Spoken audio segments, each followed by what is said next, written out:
எங்கே வாழ்க்கை தொடங்கும், அது எங்கே எவ்விதம் முடியும்? இதுதான் பாதை, இதுதான் பயணம் என்பது யாருக்கும் தெரியாது.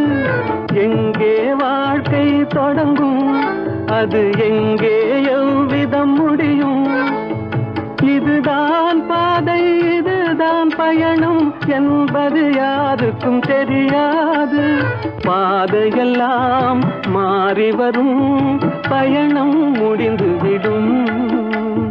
மாறுவதை புரிந்து கொண்டால் மயக்கம் தெளிந்துவிடும். நினைப்பதெல்லாம் நடந்துவிட்டால் தெய்வம் ஏதுமில்லை. நடந்ததையே நினைத்திருந்தால் அமைதி என்றுமில்லை.